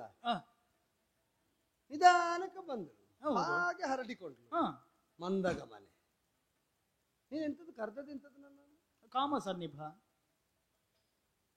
ಈಗಲ್ವಾ ಇನ್ನೊಮ್ಮೆ ಕರಿಬೇಕಾ? ಎಂತದು ಮತ್ತು ಕರಿಬೇಕಾ? ಅದು ಎಂತದ ಹಾಗಂದ್ರೆ? ಅಲ್ಲ, ನಿನಗೆ ಆಪ್ಯಾಯಮಾನವಾಗಿದ್ರೆ ಆಪ್ಯಾಯಮಾನ ಅಲ್ಲ, ನನಗೀಗ ಸಂದೇಹ ಬರ್ತದೆ ನೀನ್ ನನ್ನನ್ನು ನಿಂದಿಸಿದ್ದ ಹೊಗಳಿದ್ದ ಅಂತ. ಯಾಕೆ? ಅಲ್ಲ ನೀನು ಅದೆಂತದ ಹಾಗಂದ್ರೆ ಕಾಮಸನ್ನಿಭ ಅಂದ್ರೆ? ಕಾಮಸನ್ನಿಭ ಅಂತ ಹೇಳಿದ್ರೆ ಯಾಕೆ ಅಂತ ಹೇಳಿ ಈಗ ಗೊತ್ತಿಲ್ಲ, ಆಗ ಗೊತ್ತಾಗಿದೆ. ಅದಕ್ಕೊಂದು ಅರ್ಥ ಎಂತದ್ದು ಗೊತ್ತುಂಟು? ಏನು? ಕಾಮಸನ್ನಿ ಅಂದ್ರೆ ಕಾಮದ ಜ್ವರ ಅಂತ. ಹಾ ಅಂದ್ರೆ ಅದು ಪ್ರಕಾಶವಾಗಿ ಉಳ್ಳವ ಅಂತ. ಜೋರು ಕಾಮ ಜ್ವರ ಇದ್ದವನಿಗೆ ನಿಂದಿಸುವ ಕ್ರಮ ಕಾಮಸನ್ನಿಭ ಅಂತ. ನೀನು ನನ್ನನ್ನು ಹಾಗೆ ಹೇಳಿ ಭಾವಿಸಿ ಬಂದದ್ದ ಅಂತ. ಅದು ನೀನು ಶಬ್ದಕ್ಕೆಲ್ಲ ಅರ್ಥ ಕಟ್ಟಿದ್ರೆ ಶಬ್ದಕ್ಕೆಲ್ಲದೆ ಮತ್ತೆ ಯಾವ್ದಕ್ಕೆ ಅರ್ಥ ಕಟ್ಟುದು? ಭಾವ ಮುಖ್ಯ ಅಲ್ಲ. ಮತ್ತೆ ಮನ್ಮಥ ನಿಭಾಂಗ ಎಂಬ ಅರ್ಥದಲ್ಲೂ ಉಂಟು. ಹೌದು. ನನ್ನನ್ನು ನೀನೀಗ ಇವನಿಗೆ ಕಾಡಿನಲ್ಲಿರುವುದರಿಂದ ಏರಿದ ಕಾಮದ ತಾಪತ್ರಯ ಅಲ್ಲ, ರೂಢಿಯಲ್ಲಿ ಹೇಳುವುದು ತಾಪತ್ರಯ ಅಂತ. ಅದು ಬೇರೆ ಬೇರೆ ತರದಿಂದ ಬಾಧಿಸ್ತದೆ ಎಂಬ ಗ್ರಹಿಕೆಯಿಂದಲೇ ಬಂದು ಇಂಥ ಸುದ್ದಿಯೆಲ್ಲ ನನ್ನ ಹತ್ರ ಮಾತಾಡುವುದಕ್ಕೆ ಹೊರಟವಳ ಹವಣಿಕೆಯ ಹಾಗೆ ಕಾಣ್ತದೆ. ಈಗ ಏನು ನಾನು ತಿಳಿದೋ ತಿಳಿಯದೆಯೋ ನಿನ್ನನ್ನು ಆ ರೀತಿಯಾಗಿ ಮಾತಾಡಿದೆ, ಅದಕ್ಕೆ ಎರಡುಂಟಲ್ಲ, ಎರಡು ಅರ್ಥ ಉಂಟಲ್ವಾ? ಎಲ್ಲ ಮಾಡಿದ್ರೆ ಇನ್ನು ಸಿಕ್ಕಿತ್ತು. ಅಲ್ಲಲ್ಲ, ಈಗ ಎರಡುಂಟು. ಈಗ ನಾನೇ ಹೇಳ್ತೇನೆ, ಅದು ಮೊದಲಿದ್ದಲ್ಲ, ಎರಡನೇದೇ. ಆದೀತು ನೀನು ಹಾಗೆ ಹೇಳಿದ್ರು ಇಂಥ ಸುದ್ದಿಯನ್ನೊಳ ಆಡದಿರು ಅಂದ್ರೆ ನಾನು ಹೇಗಿದ್ದೇನೆ, ಯಾಕಿದ್ದೇನೆ, ಎಲ್ಲಿ ಹೋಗುವುದಕ್ಕಿದ್ದೇನೆ, ನನ್ನ ಲಕ್ಷ್ಯ ಎಂತದ್ದು ನಿನಗೇನಾದ್ರೂ ಗೊತ್ತುಂಟ? ಬಂದು ಹೇಳಿದ್ರು ಅವಳು. ಬ್ರಹ್ಮಚಾರಿ ಅಂದ್ರೆ ಗೊತ್ತಂತೇನೆ ನಿನಗೆ? ಬ್ರಹ್ಮಚಾರಿ ಅಂತ ಹೇಳಿದ್ರೆ ಬ್ರಹ್ಮಚರ್ಯ ಅಂತ ಹೇಳಿದ್ರೆ ಅದು ಮದುವೆ ಆಗುವುದಕ್ಕೆ ಹೇಳಲಿಕ್ಕೆ ತೊಡಗುವಾಗ ಎಲ್ಲ ಗೊತ್ತಿದೆ ಅವಳಾಗ, ಮತ್ತೆ ಅದು ಅಂತ ಹೇಳ್ತಾಳೆ. ಅದು ಮದುವೆ ಆಗುವ ತನಕ ಇರುವಂತದ್ದು ಬ್ರಹ್ಮಚರ್ಯ. ಕೆಲವರು ಬದುಕಿಟಿ ಮದುವೆ ಆಗುದಿಲ್ಲ, ಯಾಕೆ ಗೊತ್ತುಂಟ? ನನಗೆ ಗೊತ್ತಿಲ್ಲ. ಹೆಣ್ಣು ಸಿಗದೆಯಾ? ಸಿಕ್ಕಿದ ಹೆಣ್ಣು ಯಾವುದನ್ನು ಹೆಣ್ಣು ಅಂತ ಕಾಣದೆ ಹೆಣ್ಣು ಅಂತ ಕಂಡು ಅದನ್ನು ಹೊಂದಬೇಕು ಅಂತ ಹಂಬಲಿಸಿದ್ರೆ ಬ್ರಹ್ಮಚರ್ಯ ಹೋಗ್ತದೆ. ಓಹೋ. ಹೆಣ್ಣನ್ನೇ ಬ್ರಹ್ಮ ಅಂತ ತಿಳಿದವರಿಗೆ ಹೆಣ್ಣು ಸಿಕ್ಕಿದಲ್ಲಿಗೆ ಬ್ರಹ್ಮಚರ್ಯ ನಷ್ಟ ಆಗುತ್ತದೆ. ಅರ್ಥ ಆಯ್ತಾ? ಅದು ದೊಡ್ಡದು ಅಂತ ತಿಳಿದವರಿಗೆ ಹೆಣ್ಣು ಸಿಕ್ಕಿದಲ್ಲಿಗೆ ಬ್ರಹ್ಮಚರ್ಯ ಹೋಗ್ತದೆ. ಬ್ರಹ್ಮ ಅಂತ ಹೆಣ್ಣಿಗಿಂತ ಭಿನ್ನವಾಗಿ ಯಾವುದನ್ನಾದ್ರೂ ಕಂಡ್ರೆ ಅದನ್ನು ಹೊಂದುವುದಕ್ಕೆ ಹೆಣ್ಣು ತಡೆಯಾಗುತ್ತಾಳೆ ಎಂಬುದರಿಂದ ಹೆಣ್ಣನ್ನು ನಿರಾಕರಿಸಿ ಮುನ್ನಡೆದು ಬ್ರಹ್ಮಚರ್ಯ ಅಂತ ಹೇಳುವುದು. ಸತ್ಯ ನನಗೆ ಅರ್ಥ ಆಗ್ಲಿಲ್ಲ, ಆದ್ರೆ ಕೇಳುವುದಕ್ಕೆ ಒಳ್ಳೇದುಂಟು. ಈಗ ನಿನಗೆ ಒಂದು ಅರ್ಥ ಆಯ್ತು, ಹೆಣ್ಣು ಅಂತ ಹೇಳಿದ್ರೆ ಬ್ರಹ್ಮ ಅಂತ ಹೇಳಿ ಗೊತ್ತಾಯ್ತು ನನಗೆ. ನಿನಗೆ ಅರ್ಥ ಮಾಡಿಸಿಯೇ ಹೋಗುವ, ಇಷ್ಟು ನೀನು ಅರ್ಥ ಹೇಳಿದ್ಯಲ್ಲ, ಈಗ ಇದರಲ್ಲಿ ಅರ್ಥ ಆಗದೆ ಅಂತದ್ದು ಅಲ್ಲ ನನಗೆ. ಅದು ಬ್ರಹ್ಮ ಅಂದ್ರೆ ದೊಡ್ಡದು ಅಂತ. ಹೌದಾ? ಹೌದು. ಬ್ರಹ್ಮ ನೀನ್ ಹೇಳುವಾಗ ಹೆಣ್ಣು ಅಂತ ಹೇಳಿದ್ರೆ ಬ್ರಹ್ಮ ಅಂತ ಹೇಳಿ ಒಂದು. ಹೌದು ಹೌದು. ಈಗ ಪರ್ವತ ದೊಡ್ಡದು, ಅದು ಬ್ರಹ್ಮದಾಗ ಕಾಣ್ತದೆ. ಹೌದು. ಹೋಗುವಾಗ ಒಂದು ಸಣ್ಣ ಆಶ್ರಮ ಉಂಟು. ಆಶ್ರಮ ಕಂಡಲ್ಲಿ ಇಲ್ಲೇ ನೆಲೆಯಾಗುತ್ತೇನೆ ಅಂತ ವಿಶ್ರಮಿಸಿದ್ರೆ ಪರ್ವತ ಇರ್ಲಿಕ್ಕೆ ಆಗ್ತದ? ಇಲ್ಲಪ್ಪ. ಆಶ್ರಮವನ್ನು ಬಿಟ್ಟು ನಮಗೆ ತಂಪು ಕೊಡುವ, ನೆಳಲನ್ನು ಕಲ್ಪಿಸುವ ಆಶ್ರಯವೂ ಸಿಗಬಹುದಾದ ಆಶ್ರಮವನ್ನಾದರೂ ಬಿಟ್ಟು ಪರ್ವತಾಗ್ರವನ್ನು ಸೇರಬೇಕು ಎಂಬ ನಡಿಗೆಯ ದೃಢತೆಯಲ್ಲಿ ಇದನ್ನು ತೊರೆದು ಹೋಗುವುದೇನುಂಟು, ಅದಕ್ಕೇನುಂಟು ಹೆಸರು? ಲಕ್ಷ್ಯ ಸಿದ್ಧಿಯತ್ತಲೇ ನಾವು ಮುನ್ನಡೆಯುವುದು. ಬೇರೆ ಏನು ಸಿಕ್ಕಿದ್ರು ಅದನ್ನು ಬಿಡುವುದು ಅಂತ. ಬ್ರಹ್ಮಚರ್ಯ ಅಂದ್ರೆ ಅದು. ಇದು ತಮ್ಮ ಲಕ್ಷ್ಯಕ್ಕಿಂತ ಭಿನ್ನವಾಗಿ ಸಿಗಬಹುದಾದ ಸುಖ ಭೋಗಗಳನ್ನು ತ್ಯಜಿಸುವುದು. ಇದು ಲಕ್ಷ್ಮಣ, ಇದು ಹೇಳಿದ್ದು ಒಳ್ಳೇದಾಯ್ತು. ಈಗ ಇವಳು ಕುಟುಂಬದ ಸಂಬಂಧಿಯನ್ನು ಕರೆದಾಗ ಕರೀತಾಳಲ್ಲ ಲಕ್ಷ್ಮಣ, ಅವಳ ಒಯ್ಯಾರ ಅಲ್ಲ ಎಂತದ್ದು. ಈಗ ನನ್ನ ಮನಸ್ಸಿನಲ್ಲಿ ಒಂದಿಟ್ಟುಕೊಂಡು ಮತ್ತೊಂದು ಮಾತಾಡುವುದಲ್ಲ. ಆಯ್ತು, ಮನಸ್ಸಲ್ಲಿ ಇದ್ದದನ್ನೇ ಹೇಳು. ಈಗ ನನ್ನ ಮನಸ್ಸು ಹೇಳ್ತದೆ ನಿನ್ನನ್ನು ಹಾಗೆ ಕರಿಬೇಕು. ಆಯ್ತು ಕರೆ. ಈಗ ಏನು ವಿಷಯ ಅಂತದ್ದು? ಇದು ಈಗ ಲಕ್ಷ್ಯ ಅಂತ ಹೇಳಿದ್ರೆ ಬೆಟ್ಟವನ್ನು ಏರುದಲ್ವಾ? ಹಾಗಂತೇಳಿ ಪಥಮಧ್ಯದಲ್ಲಿ ಸಿಗುವಂತಹ ಆಶ್ರಮದಲ್ಲಿ ಸಿಗುವಂತಹ ಯಾವುದೋ ಒಂದು ಅಲ್ಪ ಉಪಚಾರ, ಆಶ್ರಮ ಅಂತ ಒಂದು ಉದಾಹರಣೆಗೆ ಹೇಳಿದ್ದಪ್ಪ, ಅಲ್ಲಿ ಸಿಗುವಂತಹ ಅಲ್ಪ ಉಪಚಾರಕ್ಕೆ ಮನವನ್ನು ಕೊಟ್ರೆ ಲಕ್ಷ್ಯ ಸಿದ್ಧಿ ಅನ್ನುವಂಥದ್ದು ಆಗುವುದಿಲ್ಲ. ಈಗ ಆಶ್ರಮದಲ್ಲಿ ಒಂದು ಸಹಯೋಗ ಸಾಂಗತ್ಯ ಸಿಕ್ಕಿದ್ರೆ ಲಕ್ಷ್ಯ ಸಿದ್ಧಿಯನ್ನು ಮಾಡುವಪ್ಪ. ಈಗ ಇಬ್ಬರ ಲಕ್ಷ್ಯವು ಕೂಡ ಒಂದೇ ಆಗಿದ್ರೆ ಒಂದು ಕೈಯನ್ನು ಹಿಡಿದು ಆ ಲಕ್ಷ್ಯವನ್ನು ಸಿದ್ಧಿ ಮಾಡಿದ್ರೆ ಅದು ವೃತ ತಪ್ಪಿದ ಹಾಗೆ ಆಗ್ತದ. ಈಗ ಬೆಟ್ಟವನ್ನು ಏರುವುದು, ಒಬ್ಬನೇರುವುದಕ್ಕಿಂತ ಈ ಇಬ್ಬರು ಕೈ ಹಿಡಿದು ಏರಿದ್ರೆ ಅದೊಂದು ರೀತಿಯಲ್ಲಿ ಉಪಕಾರ ಆಗ್ತದೆ ಅಂತ ಹೇಳಿದ್ರೆ ಅದನ್ನ ಯಾಕೆ ತ್ಯಜಿಸ್ಬೇಕು? ಅದನ್ನ ಆಗುದಿಲ್ಲ, ಮಾಡ್ಲಿಕ್ಕೆ ಆಗುದಿಲ್ಲ. ಯಾಕೆಂತ ನಾನು ಕೇಳುದಿಲ್ಲ. ಈಗ ನೀನು ಹೇಳಿದ್ದು ಹೇಗುಂಟು ಗೊತ್ತುಂಟ? ವ್ರತಸ್ಥನಾದಂತಹ ನಾನು ಉಪವಾಸಿಯಾಗಿರ್ತೇನೆ ಅಂತ ಹೊರಟ್ರೆ ಮಧ್ಯದಲ್ಲಿ ಒಂದು ಇಡೀ ಅನ್ನ ಊಟ ಮಾಡಿದ್ರೆ ಏನು ತೊಂದ್ರೆ, ಮತ್ತೆ ಉಪವಾಸ ಮಾಡುವಂತ, ಮತ್ತೆ ಯಾವ ಕರ್ಮದ ಉಪವಾಸ? ಈಗ ಉಪವಾಸಿಯೇ ಆಗುವುದು ಹೌದು, ಆಹಾರ ತ್ಯಾಗ ನಿರಾಹಾರಿಯಾಗಿರುವುದು ಅಂತ ಸಂಕಲ್ಪಿಸಿದ ಮೇಲೆ ಹಿಡಿ ಅನ್ನಕ್ಕೆ ಎಷ್ಟು ರುಚಿ ಇದ್ದರು ಅದಕ್ಕೆ ತುಪ್ಪವನ್ನು ಬೆರೆಸಲಿ, ಅದು ಮಿಷ್ಟಾನ್ನವೇ ಆಗಿರ್ಲಿ, ಅದು ಪರಿತ್ಯಾಜ್ಯ ಅಂತ ನಿರ್ಣಯಿಸಿದ ಮೇಲೆ ಅದನ್ನು ಆಘ್ರಾಣಿಸುವುದಕ್ಕೂ ಇಲ್ಲ, ಮುಟ್ಟುವುದಕ್ಕೂ ಇಲ್ಲ, ಉಣ್ಣುವುದಕ್ಕೂ ಇಲ್ಲ. ನಾನು ಹಾಗೆ ಹೇಳಿದ್ದಲ್ಲ. ಮತ್ತೆ ಹೇಗೆ ಹೇಳಿದ್ದು? ಈಗ ನೀನು ಉಪವಾಸ ನಿರತನಾಗಿದ್ದೆ ಅಂತ ಹೇಳಿ ಇಟ್ಟುಕೊಳ್ಳುವ, ನಾನು ಕೂಡ ನಿನ್ನೊಂದಿಗೆ ಉಪವಾಸ, ನಿನ್ನ ಉಪವಾಸದಲ್ಲಿ ನಾನು ಇರ್ತೇನೆ ಅಂತ ಹೇಳಿದ್ರು ಅದೇನು ದೊಡ್ಡ ದೋಷ? ಉಪವಾಸ ಆಗ್ತದೆ, ನನ್ನ ಉಪವಾಸ ತಪ್ಪುತ್ತದಲ್ಲ. ನನಗೀಗ ರಾಮೋಪವಾಸ ಇರುವುದು, ರಾಮಚರ್ಯ ಇರುವುದು. ರಾಮನಿಗಿಂತ ಭಿನ್ನವಾದ ಬ್ರಹ್ಮ ನನ್ನ ಬದುಕಿನಲ್ಲಿಲ್ಲ. ಆದ್ದರಿಂದಲೇ ರಾಮನಿಗೆ ಬೇಕಾಗಿ ಚರಿಸುವ ಲಕ್ಷ್ಮಣನದ್ದು ಬ್ರಹ್ಮಚರ್ಯ. ನೆನ್ಪಿಟ್ಟುಕೋ, ರಾಮನಿಗಾಗಿಯೇ ಚರಿಸುವ, ಉಸಿರಾಡುವ, ಏನನ್ನಾದರೂ ಮಾಡುವ ನಾನು. ರಾಮಚರ್ಯ ಮಾಡುವುದು ಬೇರೆಯಲ್ಲ, ಬ್ರಹ್ಮಚರ್ಯಾಚರಣೆ ಬೇರೆಯಲ್ಲ. ಮುಂದೆ ಬ್ರಹ್ಮಚಾರಿ ನಾ ಕಾಣೆ. ಆದ್ದರಿಂದಲೂ ಹಿಂದೆಯೂ ಬ್ರಹ್ಮಚಾರಿ, ಅದು ಹಿಂದೆ ಕಳೆದಿದೆ. ನಿನಗೆ ತೋರಿಸಿ ಪ್ರಯೋಜನ ಎಂಥದ್ದು? ನಿನಗೆ ತೋರಿಸಬೇಕಾದ್ದು ಮುಂದೇನು ಅಂತ, ಭವಿಷ್ಯ. ಮುಂದೆ ಬ್ರಹ್ಮಚಾರಿ ನಾ ಕಾಣೆ. ನಾನು ರಾಮನಿಗೆ ಮಾತ್ರ ಪ್ರವರ್ತಿಸುವ, ರಾಮ ಹೇಳಿದ ಹಾಗೆ ಇರುವ. ನೀನು ಸುಮ್ಮನೆ ನಿನ್ನ ಎಲ್ಲಿಂದ ಬಂದದ್ದು ಅಂತ ಹೇಳಿದ್ದು? ರಾಮನನ್ನು ಕಂಡು ಬಂದದ್ದು. ರಾಮ ಏನು ಮಾಡುವ ಅಂತ ಹೇಳಿದ್ದಾನೆ? ನಿನ್ನ ಬಳಿಗೆ ಹೋಗು ಅಂತ ಹೇಳಿದ. ಹೋಗಿ ಏನು ಮಾಡ್ಲಿಕ್ಕೆ ಹೇಳಿದ? ಅದು ಮನಸ್ಸಿನಲ್ಲಿ ಇರುವುದನ್ನೆಲ್ಲವನ್ನು ಕೂಡ ಹೇಳು ಎನ್ನುವುದಾಗಿ ಹೇಳಿದ. ಹೇಳಿದ ಮೇಲೆ ಮತ್ತೆ ಗೊತ್ತಿಲ್ಲ, ಮತ್ತೆ ಒಳ್ಳೇದಾಗ್ತದೆ ಅಂತ ಎನ್ನುವುದು ಹೇಳಿದ್ದಾನೆ. ನನಗೆ ಆಗ್ಬೇಕಾಗ್ತದೆ ಎನ್ನುವುದು. ಒಳ್ಳೇದು ಮಾಡು, ನಿನಗೆ ಒಳ್ಳೇದು ಮಾಡು. ಹೌದು, ಒಳ್ಳೇದು ಮಾಡ್ತಿ. ತಂದರಾತನ ಗುರುತವನ್ನು ನೀನು ರಾಮ ಹೇಳಿದಾಗ ಬಂದಿಷ್ಟು ಹೇಳಿದ್ರೆ, ಅಲ್ಲಿ ಹೋಗಿ ಅವ ಏನು ಹೇಳಿಬೇಕು, ಏನು ಮಾಡಬೇಕು ಅಂತ ಹೇಳಿದ್ದಾನೆ. ಬ್ರಹ್ಮಚಾರಿ ಆದ್ರಿಂದ ರಾಮ ಹೇಳಿದ್ದನ್ನು ನಾನು ಮಾಡ್ತೇನೆ, ಅದೇನಿದ್ರು. ಅವ ಹೀಗೆ ಹೇಳಿದ್ದಾನಂತೆ. ನೀನು ಒಟ್ಟು ಮಾತಾಡಿ, ನೀನು ಮಾತಾಡುವಾಗ ನೀನು ಹೇಳಿದ್ದಿ, ನೀನೀಗ ಅಡ್ಡ ಮಾತಾಡಿದ್ರೆ ನಾನು ಮಾತಾಡುವುದು ತಪ್ಪುತ್ತದೆ ಅಂತ. ನೀನೇನೋ ತಪ್ಪಿ ಮಾತಾಡಿದ್ಯಾ ಅಂತ. ಯಾರು? ನಾನು ಇಲ್ಲ, ನೀ ತಪ್ಪಿದಿ, ನೀ ತಪ್ಪಿ ಮಾತಾಡಿದಿ, ಸರಿ ಇಲ್ಲ. ರಾಮ ಮಾತಾಡಿದ್ದರಲ್ಲಿ, ರಾಮ ಹೇಳಿದ್ದರಲ್ಲಿ ತಪ್ಪಿರುವುದಕ್ಕಿಲ್ಲ. ನಿನಗೆ ದಾರಿ ತಪ್ಪಿದೆ ಅಥವಾ ಮಾತಿನ ದಾರಿ ತಪ್ಪಿದೆ. ಆದ್ದರಿಂದಲೇ ಗಮ್ಯ ಸಿದ್ಧಿಸುವುದಿಲ್ಲ. ನೀನು ಅವ ಹೇಳಿದ್ದಾನೆ ಇಂಥದ್ದು ಅಂತ ನಿರ್ದಿಷ್ಟವಾಗಿ ನನಗೆ ತೋರಿದರೆ, ಗುರುತ ತೋರಿದರೆ, ಆಮೇಲೆ ಅವ ಹೇಳಿದ್ದನ್ನು ಮಾಡ್ಲಿಕ್ಕೆ ಆಗ್ತದೆ. ಅದಲ್ಲ ಸುಮ್ಮನೆ ಬಂದು ಮದುವೆಗಿದ್ವಿ ಅಂತ ಹೇಳಿದರೆ ಕೈಯಲ್ಲಿದ್ದ ಹೋಗು ಹೋಗು ಹೋಗು ಹೋಗು, ಬೇಸರ ಮಾಡಬೇಡ. ನಿನಗೆ ಆಗಬೇಕಾದಂಥದ್ದೇ ಅಲ್ಲ, ರಾಮ ಹೇಳಿದ್ದನ್ನು ಮಾಡಬೇಕು ಅಂತ. ಅದು ರಾಮ ಹೇಳಿದ್ದಾನೆ ಎಂಬುದಕ್ಕೆ ನನಗೆ ದೃಷ್ಟಾಂತ ಬೇಕು. ನೀನು ಎಷ್ಟೇ ಕಟುವಾಗಿ ಮಾತಾಡು, ನನಗೆ ಬೇಸರ ಆಗುವುದಿಲ್ಲ. ಯಾಕೆ? ಅರಮನೆಯಲ್ಲಿದ್ದವನು ನೀನು. ಈ ವನವಾಸಕ್ಕೆ ಬರುವಂತಹ ಸಂದರ್ಭದಲ್ಲಿ ಇಂಥದ್ದೆಲ್ಲ ಭ್ರಮೆ ನಮಗೆ ಆಗ್ತದೆ. ಈಗ ನೀನು ಹೀಗೆ ಮಾತಾಡುವುದನ್ನು ನಾನು ತಪ್ಪು ಅಂತೆಲ್ಲ ಹೇಳುವುದಿಲ್ಲ. ಇದೊಂದು 100 ವರ್ಷದ ಅಲ್ಲ, 100 ವರ್ಷ ಅಂದ್ರೆ ಹಿರಿತನವನ್ನು ಹೊಂದಿದ ಒಂದು ಋಷಿ ಪತ್ನಿಯಾದವಳು, ಒಂದು ಆಶ್ರಮ ಸ್ಥಳ ಆದಂತಹ ನವವಧುವಿಗೆ, ಕುಲವಧುವಿಗೆ ಉಪದೇಶ ಮಾಡುವ ದಾಟಿಯಲ್ಲುಂಟು. ನಿನಗೆಲ್ಲ ದಾಟಿ ಬರ್ತದೆ ಅಲ್ವಾ? ಹೀಗೆಲ್ಲ ಆಗ್ತದೆ. ಇವಳಿಗೆಲ್ಲ ಬಹಳ ಗೊತ್ತುಂಟು, ಅರಮನೆಯಿಂದ ಬಿಟ್ಟು ಬಂದು ಕಾಡಿನಲ್ಲಿದ್ದು ಎಲ್ಲ. ಅಯ್ಯೋ ಲಕ್ಷ್ಮಣ, ನಾನು ಆಡುದನ್ನು ಉಪದೇಶ ಅಂತ ಹೇಳಿ ಆದ್ರೂ ತಿಳಿ, ಆದೇಶ ಎನ್ನುವುದಾಗಿ ಆದ್ರೂ ತಿಳಿ. ಈಗ ನಿನಗೆ ಕಾಡಲ್ಲಿ ಯಾರಿದ್ದಾರೆ ಅಲ್ಲ, ನಾನು ಹೇಳುವುದು ನನಗೆ, ನಿನಗೆ ಕಾಡಲ್ಲಿ ಯಾರಿದ್ದಾರೆ ಅಂದ್ರೆ ಯಾರು ಇಲ್ಲದವನಾಗೆ ಕಾಣ್ತದೆ. ಅಲ್ಲಪ್ಪ, ಇರುವುದು ಅಣ್ಣ ಮತ್ತೆ ಅತ್ತಿಗೆ ಮಾತ್ರ ಅಲ್ವಾ? ಯಾರು ಬೇಕು? ಅವರಿದ್ದಾರಲ್ಲ. ಹಾಗಾಗಿ ನಿನ್ನ ಮನಸ್ಸಿನಲ್ಲಿ ಒಂದು ಭ್ರಮೆ ಉಂಟು. ಏನು ಅಂತ? ನನ್ನ ದೇಹ ಅದು ಹೇಳ್ತಾರೆ ಅಂತಲ್ಲ, ಯಾವುದು ಕಾಯೇನ ವಾಚ ಮನಸ, ನನ್ನ ಜೀವನ ಏನಿದ್ರು ಕೂಡ ಅವನಿಗೆ ಎನ್ನುವುದಾಗಿ ಭ್ರಮಲೋಕದಲ್ಲಿದ್ದಿ. ಆ ಮನಸ್ಸನ್ನು ಅಲ್ಲಿಂದ ಬಿಟ್ಟು ಸ್ವಲ್ಪ ಮನಸ್ಸನ್ನು ಈ ಕಡೆ ಕೊಡು.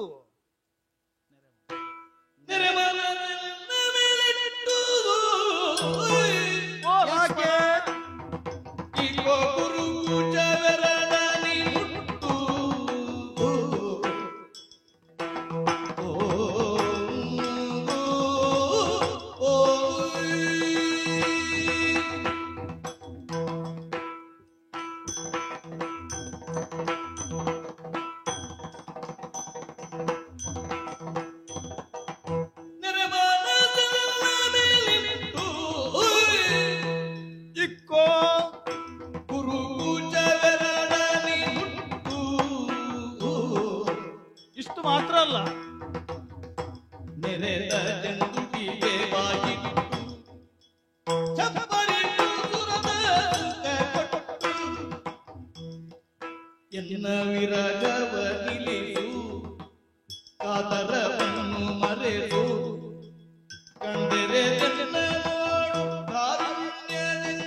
ಏನೇ ಲೋಕದಲ್ಲಿ ಇದು ಅಭಿಮಾನ ಎನ್ನುವಂಥದ್ದು ತಪ್ಪ ಹೇಳು?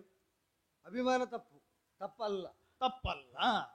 ಇದು ನಿನ್ನ ಅಣ್ಣಂದೊಂದು ವ್ಯಕ್ತಿತ್ವ ಎಂತದು ಮಾರಾಯ.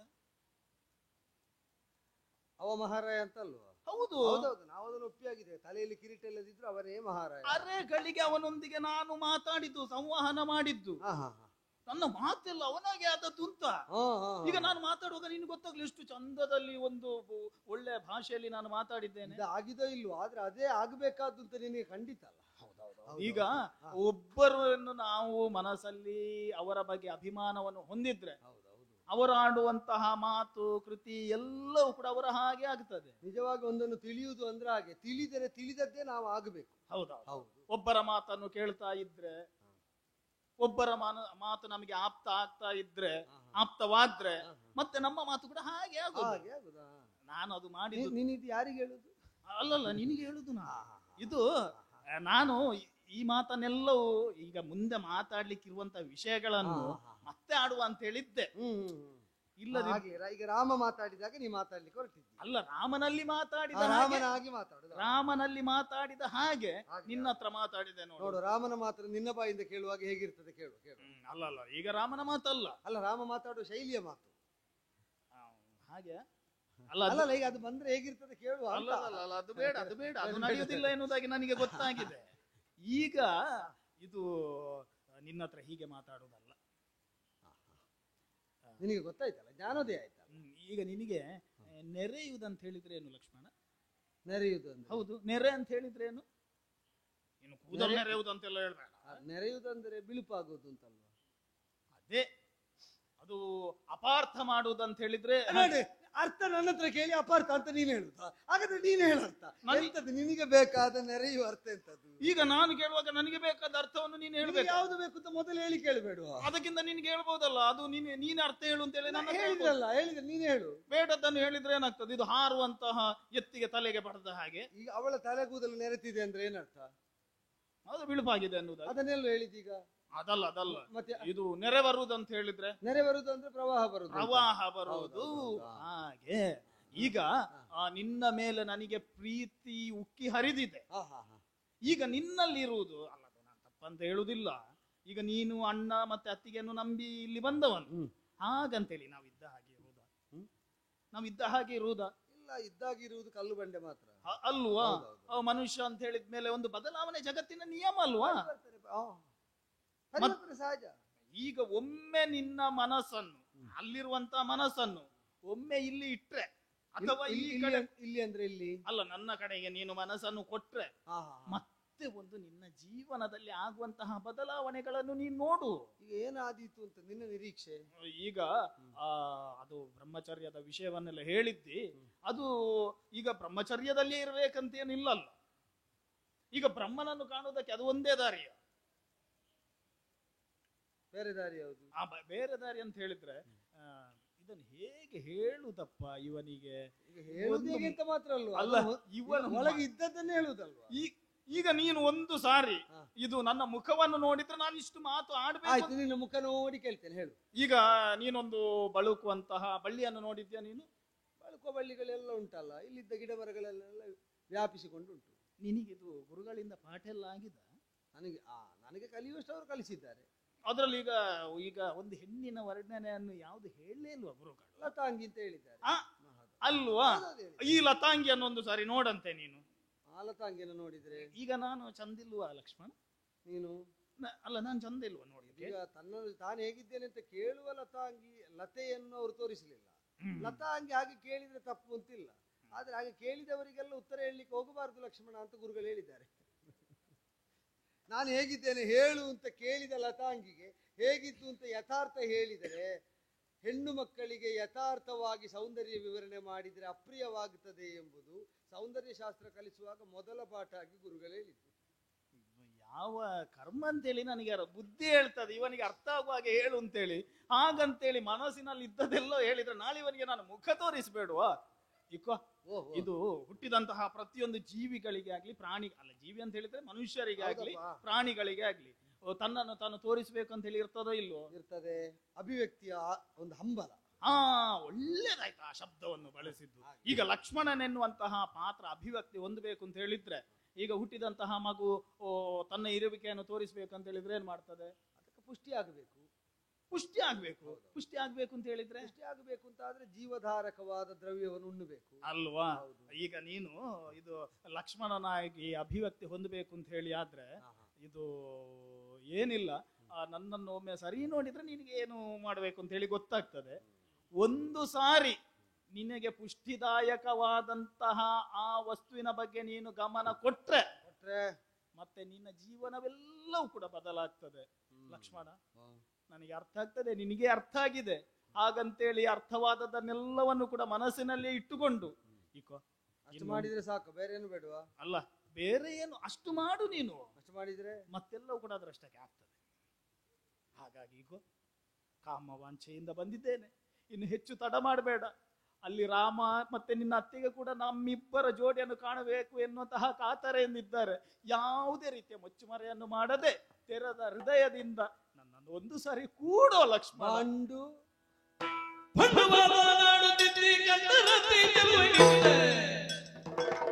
ಗಂಡನಾರು ದೇಶವಾಗುವುದು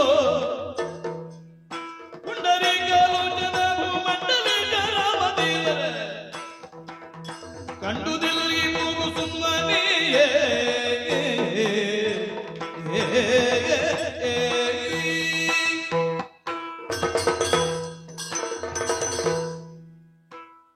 ಬಂಡಿನಂತಹ ಮಾತಾಡಬೇಕು, ಸವಿ ಮಾತನ್ನಾಡಬೇಕು. ಹೌದು, ಬಂಡು ಮಾತು. ಹೌದು, ಇದು ಬಂಡು ಮಾತು ಅಂದ್ರೆ ಬಂಡರ ಮಾತು, ಬಂಡರುಗಳಾಡುವ ಮಾತು. ನಾನು ಗಂಡನಾಗುವವನ ಜೊತೆಗೆ ಆಡುವಂತಹ ಮಾತು. ಗಂಡನಾದ ಮೇಲೆ ಆಡಬೇಕಾದ ಮಾತನ್ನು ಗಂಡನಾಗುವ ಮೊದಲೇ ಆಡುವುದು ಹೇಗೆ? ನೀನೇ ಮಾತಾಡಿದ ಅರ್ಥ ಆಗ್ಲಿಲ್ಲಲ್ಲ. ನಾನು ಒಳ್ಳೆ ರೀತಿಯಲ್ಲಿ ಮಾತಾಡಿದ ಅರ್ಥ ಮಾತಾಡಿ ಅರ್ಥ ಆಗಬೇಕು ಅಂತ ಹೇಳ್ತಾಳೆ ಅವಳು. ಒಳ್ಳೆ ಸ್ವಲ್ಪ ಒಂದು ತಿದ್ದಿ ಆದ್ರೂ ಮಾತಾಡುವುದಪ್ಪ. ಹೇಳುವುದು ಹೇಗೆ? ಹೊಲಸನ್ನೇ. ಈಗ ಅಲಂಕಾರ ಶಾಸ್ತ್ರ ಇರುವುದು ಯಾಕೆ? ಹೊಲಸನ್ನಾದ್ರೆ ಒಂದು ಕಮನೀಯವಾಗಿಸಿ, ಒಂದು ಕರ್ಣರಮಣೀಯವಾಗಿಸಿ, ಅದನ್ನೊಂದು ಆಲಂಕಾರಿಕ ಪ್ರಜ್ಞೆಯಿಂದ ವರ್ಣಿಸುವುದು. ಇದಾಗಲ್ಲ. ಶೃಂಗಾರ ಮಾತಾಡುವಾಗ ಬಂಡೆ ಆಗಿದ್ದಾನೆ. ಈಗ ನಾನು ಎದೆ ಬಿಸಿ ನೋಡು ಅನ್ನೋದು ತುಟ್ಟ ಮುಂದೆ ಮಾಡಿ ಬೇಡ ಹೇಳುದಿಲ್ಲ. ಅಲ್ಲ, ಮತ್ತೆಂತದ್ದು? ಈಗ ಮಾತಾಡುವಾಗ ಬಂಡೆ ಆಗಿದ್ದದ್ದು ಯಾರು? ನೀನು ಆಯ್ತಪ್ಪ. ಈ ಬಂಡೆ ಆಗಿದ್ದವರಲ್ಲಿ ಮಾತಾಡಿದ್ಯಾರು? ನಾನೇ. ಅಮ್ಮ ಎಂತದಕ್ಕೆ ಮಾತಾಡಿದ್ದು? ಮಾತಾಡಿದ್ದೆ. ಗೋರ್ಕಲ್ಲ ಮೇಲೆ ನೀರೆರೆದ್ರೆ ಏನಾದ್ರು ಪ್ರಯೋಜನ ಉಂಟಾ? ಈಗ ನಿನ್ನ ಪಾಲಿಗೆ ನಿನ್ನ ಕಾಮದ ನೀರನ್ನೆಷ್ಟೆರೆದ್ರು ಸಂಚಲನ ಮೂಲದ ಗೋರ್ಕಲ್ಲಾಗಿರುವವನಿಗೆ ಲಕ್ಷ್ಮಣ ಅಂತ ಹೆಸರು. ಹಾಗಂತೇಳಿ ಮಾತಿನ ಉಳಿ ಬಿದ್ರೆ ಒಳ್ಳೆ ಶಿಲ್ಪ ಆಗ್ತದ ಎನ್ನುವಂತ ನಿರೀಕ್ಷೆಯಲ್ಲಿ ನಾನು ಮಾತಾಡಿದ್ದು. ಈಗ ಏನು ನೀನು ಉಳಿ ಕೊಡಲಿ ಎಲ್ಲ ಹೊರಗೆ ತೆಗಿಬೇಡ, ಮತ್ತೆ ಕತ್ತರಿಸಿದ ಬೇಡ. ನೀನು ರಾಮನನ್ನು ನೋಡಿ ಬಂದದ್ದ, ಮತ್ತೆ ರಾಮನಲ್ಲಿ ಮಾತಾಡಿ ಬಂದದ್ದ. ಹೌದು. ನಾನು ಆಗ ರಾಮ ಹೇಳಿದ್ದಾರೆ ಏನು ಹೇಳಿದ್ದಾರೆ ಅಂತ ಸ್ಪಷ್ಟ ಇಲ್ಲದೆ ತಂದರಾತನ ಗುರುತವನ್ನು ಅಂತ ಆಡಿದ್ದು. ಹೌದು. ಈಗ ಕಾಣ್ತದೆ ನೀ ರಾಮನನ್ನು ನೋಡ್ಲೇ ಇಲ್ಲ. ಯಾರು ರಾಮನನ್ನು ನೋಡ್ಲಿಲ್ಲ? ನೀನು ನಿನ್ನಂತವನಲ್ಲಿ ರಾಮ ಮಾತಾಡ್ಲಿಕ್ಕಿಲ್ಲ. ನಿನ್ನಂತವಳು ಮಾತಾಡಿದ ಮೇಲೆ ನಿನ್ನನ್ನು ನೆಟ್ಟಗ ಹೋಗ್ಲಿಕ್ಕೆ ರಾಮ ಬಿಡ್ಲಿಕ್ಕಿಲ್ಲ. ಕಂಡದ್ದೆಲ್ಲಿ ರಾಮನನ್ನು? ಭೂಮಂಡಲೇಶನಾದಂತಹ ರಾಮಚಂದ್ರ ಯಾವುದನ್ನು ಎಲ್ಲಿಟ್ಟು ಹೇಗೆ ಪೊರೆಯಬೇಕು, ಹೇಗೆ ತೆಗೀಬೇಕು, ಹೇಗೆ ದಂಡಿಸಬೇಕು, ಈ ತಾರತಮ್ಯ ಜ್ಞಾನವನ್ನು ಸ್ಪಷ್ಟ ಇದ್ದವನು. ಪಾದದಡಿಯಲ್ಲಿರಬೇಕಾದ್ದನ್ನು ತಲೆಗಿಡುವವನು ಅಲ್ಲ, ತಲೆಯಲ್ಲಿದ್ದದನ್ನು ಪಾದ ಸೇರಿಸುವವನು ಅಲ್ಲ. ನಿಮಗೆಲ್ಲ ರಾಮನ ಹೆಸರು ಹೇಳಿದ್ರೆ ಕಾರ್ಯ ಆಗ್ತದೆ. ರಾಘವ ಹೇಳಿ ಕಳಿಸಿದ ರಾಘವ ನಿಂದಿನೋಳು. ಹೌದು ಹೌದು. ಅವ ಕೇಳಿದ್ದಕ್ಕೆಲ್ಲ ಏನಾದ್ರೂ ಒಪ್ಪುತ್ತಾನೆ ಅಂತ ರಘುಕುಲದ ನೆನಪು ಮಾಡಿದ್ರೆ ನಾನು ನಂಬುತ್ತೇನೆ ಅಂತ. ಕೊಡಬೇಕಾದದ್ದರ ಕುರಿತಾಗಿ ಎಚ್ಚರ ಇದ್ದೇ ಕೊಡುವವನನ್ನು. ಸುಮ್ಮನೆ ಕಂಡಿದ್ದೇನೆ, ಮಾತಾಡಿದ್ದೇನೆ, ನಿನಗೆ ಬೇಕಾದನ್ನು ಕೊಡ್ತೇನೆ ಅಂತ ಹೇಳ್ತಾ ಬಂದರೆ ನನ್ನಿಂದ ನೀ ಹೊಂದಬಾರದ ದುರ್ಗತಿ ಒಂದು ನಡೀಲಿಂದ.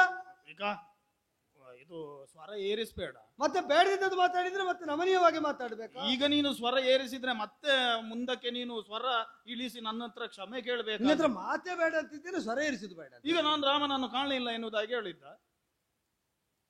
ಈಗ ರಾಮನನ್ನು ಖಂಡಿತ ಎಂಬುದನ್ನು ನಾನು ಹೇಗೆ ನಂಬಬೇಕು? ಈಗ ರಾಮನ ನೀನು ಹೇಳಿದ್ದನ್ನು ನಂಬಲಿಕ್ಕೆ ನೀನು ನನ್ನ ಕುಟುಂಬದವಳ ಅಲ್ಲ, ಅಲ್ಲ, ಇನ್ನು ಮದುವೆ ರಾಮ ಹೇಳಿದನ? ಹೌದು. ಇವಳಿಗೆ ಬೇಕಾದ್ದನ್ನು ಒದಗಿಸುವಂತ ರಾಮ ಹೇಳಿದನ? ಹೌದು. ರಾಮ ಎಂತದ್ದು ಹೇಳಿದ್ದಾನೆ? ನನ್ನಲ್ಲಿ ಹೇಳಿದನ ಅಂತ ಅಲ್ಲ, ನಿನ್ನಲ್ಲಿ ಹೇಳಿದ್ದಲ್ಲ. ಹೌದು. ಅದು ನನಗೂ ಗೊತ್ತು, ನನಗೂ ಗೊತ್ತು. ಈಗ ನನ್ನ ಮಾತನ್ನು ಕೇಳುವಾಗ ಒಂದು ನಂಬಬೇಕು ಅಂತ ನಿನಗೆ ಆಗ್ಲಿಲ್ಲ. ಒಂದಿನಿತ್ತು ನಂಬಬಾರದು ಅಂತ ಕಾಣ್ತದೆ. ಒಂದಿನಿತ್ತು ರೂಢಿಯ ಭಾಷೆ ಒಂದು ಚೂರು ನಂಬಬಾರದು. ರೂಢಿಯ ಮಾತಲ್ಲಿ ಹೇಳುದು ಈಗ ಒಂದು ಕಲ್ಲನ್ನಾದ್ರೂ ಕೂಡ ಅದು ನಂಬಿ ಏನಾದ್ರೂ ಆದ್ರೆ ಅದರಿಂದ ಆದದಂತ ಹೇಳಿ ತಿಳ್ಕೊಳ್ತಾರೆ. ಈಗ ಅದು ನಾವಿಟ್ಟ ನೆಲೆಯಲ್ಲಿ ನಾವಿಟ್ಟ ಹಾಗೆ ಇದ್ದು ನಮಗೆ ಬೇಕಾದನ್ನು ಕೊಡುವ ಕಲ್ಲಾದ್ರೆ ಮಾತ್ರ. ಸಿಕ್ಕಿದ ಕಲ್ಲಿಗೆಲ್ಲ ಯಾರು ನಮಸ್ಕಾರ ಮಾಡುವುದಿಲ್ಲ ಏನು? ಕೆಲವೊಂದು ಕಲ್ಲು ಅಂತಲೇ ಕಾಣುವುದು, ಕೆಲವೊಂದು ಬಿಂಬ ಅಂತ ಕಾಣುವುದು. ನಿನಗೆ ಆಗಮಶಾಸ್ತ್ರ ಅಂತ ಈಗ ಅದು ಆಗಮದ್ದು ಬಿಡುವ. ಈಗ ಕಲ್ಲು ಬಿಂಬ ಹೌದು ಅಂತ ಹೇಳಿ ನಂಬೇಕಾದ್ರೆ ನಾನೀಗ ಏನು ಮಾಡ್ಬೇಕು? ಅದಕ್ಕೆ ಸಾನ್ನಿಧ್ಯ ಬರಬೇಕು. ಸಾನ್ನಿಧ್ಯ ಬರ್ಬೇಕು ಅಂತ ಹೇಳಿದ್ರೆ ಯಾರು ತಂತ್ರಿ ಆಗ್ಬೇಕು? ಕಲಾ ಪ್ರತಿಷ್ಠೆ ಆಗ್ಬೇಕು. ಹೌದು ಹೌದು. ಅದನ್ನು ಮಾಡ್ಲಿಕ್ಕೆ ಯಾರೀಗ ತಂತ್ರಿ ಯಾರಾಗ್ಬೇಕು? ಅದನ್ನು ಬೇಕಾದ ಮಧುವನ್ನು ತನ್ನೊಳಗಿನಿಂದ ಅದರಲ್ಲಿ ನಿಕ್ಷೇಪಿಸುವ ಮಧುವಿನ ಕುರಿತಾಗಿ ಅಂದ್ರೆ ಬೇಕಾದ ಸತ್ವವನ್ನು ಉಣಿಸಬಲ್ಲ ತಂತ್ರಿ ಆಗಬೇಕು. ಅದು ನಮ್ಮ ಅಣ್ಣ ಮಾತ್ರ. ಅವ ನಿನ್ನಲ್ಲಿ ಸಾನ್ನಿಧ್ಯ ಉಂಟು ಅಂತ ಕಲಾತ್ಮಕವಾಗಿ ಸ್ಥಾಪಿಸಿದರೆ ಆಮೇಲೆ ಅವ ಹೇಳಿದ ಸಾನ್ನಿಧ್ಯಕ್ಕೆ ನಾ ಕೈ ಮುಗಿದ್ದೇನೆ. ನೋಡುವ, ಇದು ಮತ್ತೆ ಬರ್ಲಿಕ್ಕುಂಟು. ನಾನು ಈಗ ಗುರುತನ್ನೆಲ್ಲ ನೀನು ಗುರುತ ತೆಕೊಂಡದೆ ಬಂದರೆ ಬಂದಾಗ ಹಿಂದೋಗ್ಲಿಕ್ಕಿಲ್ಲ. ಗುರುತ ತೆಕ್ಕೊಂಡು ಬಂದಾಗ ಹಿಂದೋಗ್ಲಿಕ್ಕಿಲ್ಲ. ಆಯ್ತು, ನಿನ್ನ ಹತ್ರ ಗುರುತ ತೆಕೊಂಡು ಬಂದ್ರೆ ನೀ ಹೇಳಿದ್ದನ್ನು ಹೊಂದಿ ಹೋಗುವಿ. ಗುರುತ ತೆಗೆಯದೇ ಬಂದರೆ ಅದು ಇಲ್ಲದೆ ಬಂದೆ ಅಂತ ಆದರೆ ಮತ್ತೆ ಬಂದಾಗ ನೀ ಮರಲಿಕ್ಕಿಲ್ಲ. ನನಗಿಂತ ನೀನು ಅಣ್ಣನ ಹೆಸರು ಹೇಳಿದ್ರಿಂದ ನಾನು ಇಷ್ಟೇ ಮಾತಲ್ಲಿ ಮಾತ್ರ ಇದ್ದೇನೆ, ಇಲ್ಲದಿದ್ದು ನನ್ನ ಕೈ ಮುಂದಾಗಿ ಆಗ್ತಿತ್ತು. ನಿನ್ನ ತೋರಲ್ಲಿ ಮಾತಾಡಿ ಅಭ್ಯಾಸ ಇಲ್ಲ. ಹೌದೌದು, ನೀನು ಈಗ ಎಷ್ಟು ಬೇಕಿದ್ರು ಕೂಡ ಮಾತಾಡು. ಈಗ ಒಂದು ಕೈ ಅಲ್ಲ ಮುಂದೆ ಮಾಡುದು, ಮತ್ತೆ ಬರ್ತದೆ ಒಂದೇ ಮನೆಯಲ್ಲಿ ವಾಸ ಮಾಡುವಾಗ ಎರಡು ಕೈ ಮುಂದೆ ಮಾಡಿ ಬಾಬಾ ಅಂತೇಳಿ. ಈಗಲೇ ಬರ್ಬೇಕಾ? ಈಗಲೇ ಬರ್ಬೇಕಾ? ಬೇಡ, ನಿನಗೆ ಬೇಕಾದ್ದು ತಂದ ಮೇಲೆ ಮತ್ತೆ ನೋಡುವ. ಏನು ಅಷ್ಟು ಗೊತ್ತಿಲ್ಲದವಳು ಎನ್ನುವುದಾಗಿ ಯೋಚನೆ ಮಾಡುವುದಾ? ತುಂಬಾ ಕಷ್ಟ ಆಯ್ತಲ್ಲ ಇದು. ಸುಲಭದಲ್ಲಿ ಮುಗೀತದೇನು? ನಾನೊಂದು ದೊಡ್ಡ ಬಂಡೆಯನ್ನು ಹೊತ್ತುಕೊಂಡು ಮೇಲೆ ಹೋದದ್ದು ಬೆಟ್ಟಕ್ಕೆ. ಅಲ್ಲಿ ಏರ್ಲಿಕ್ಕೆ ಎಷ್ಟು ಕಷ್ಟಪಟ್ಟಿದ್ದೇನೆ ಎನ್ನುವುದು ಇವನಿಗೆ ಗೊತ್ತಿಲ್ಲ. ನಾನೊಂದು ಭ್ರಮೆಗೆ ಒಳಗಾದದ್ದು. ಆ ಅಟ್ಟಾಸ ಕೇಳಿ ಎರಡು ಕೋರೆ ಹಲ್ಲು ಹೊರಗೆ, ಹಲ್ಲು ಮುಂದೆ, ಕಪ್ಪಾದ ವಿಕಾರ ರೂಪ, ಬೃಹತ್ತಾದ ಶರೀರ, ರಾಕ್ಷಸಿ ಹೀಗಿರ್ತದೆ ಅಂತ ನನಗೆ ಈಗಲ್ಲೂ ಗೊತ್ತಾದ್ದು. ಒಂದು ರಾಕ್ಷಸಿ ಹೀಗೂ ಇರ್ತದೆ ಅಂತ. ಎಂತದ್ದು ಅಲ್ಲ, ನಾನೊಂದು ಭ್ರಮೆಗೆ ಒಳಗಾದದ್ದು. ಅವನೊಬ್ಬ ರಾಮ, ಎಷ್ಟು ಚಂದದಲ್ಲಿ ಒಂದು ಎರಡು ಅವನ ಭಾಷೆಯಲ್ಲಿ ಮಾತಾಡ. ನನಗೆ ಕೇಳುವಾಗ ರಾಮನಿಗೆ ಏನಾದ್ರೂ ಹೇಳಿದ್ರೆ ನೀನ್ ಎಷ್ಟಾಗಿ ಹಿಂದೆ ಹೋಗುದಿಲ್ಲ. ಈಗ ನಿನಗೆ ಇದು ಸಂಭಾಷಣೆ ಅಂತ ಯಾರು ಹೇಳಿದ್ದು? ಇದು ನಂದು ಸ್ವಾಗತ ಅಲ್ವಾ? ನನಗೆ ಕೇಳುವಾಗ ಹೋಗೆ, ಅದು ನಾನು ಹೋಗುವಾಗ ಹಾಗಾದ್ರೆ ಮಾತಾಡಿಕೊಂಡು ಹೋಗ್ತೇನೆ. ಇದು ನಾನೊಂದು ಭ್ರಮೆಗೆ ಒಳಗಾದದ್ದು. ಇದು ಒಂದು ಎರಡು ಅವನ ಭಾಷೆಯಲ್ಲಿ ಮಾತನ್ನಾಡಿತ್ತು. ಮತ್ತೆ ಒಂದು ನಮ್ಮದು ಸಾಂಗತ್ಯ ಸಿದ್ಧಿಯಾಗಿ ಎಷ್ಟು ಸುಲಲಿತವಾಗಿ ಹೋಗಿತ್ತು, ನಿಮಗೆ ಗೊತ್ತಿಲ್ವಾ? ಇಲ್ಲ, ಇದು ಇನ್ನು ಹೀಗೆ ಆಗುವುದಲ್ಲ.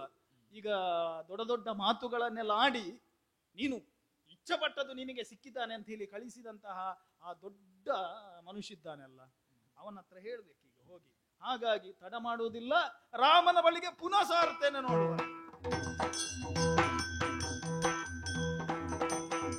ರಾಮ ರಾಮ ರಾಮ, ಏಕಪತ್ನಿಯ ವೃತ ನಿನಗೆ ಬ್ರಹ್ಮಚಾರಿತ್ವ ಸಹಕರಿಸುತ್ತಿದೆ ತಮ್ಮನಿಗೆ.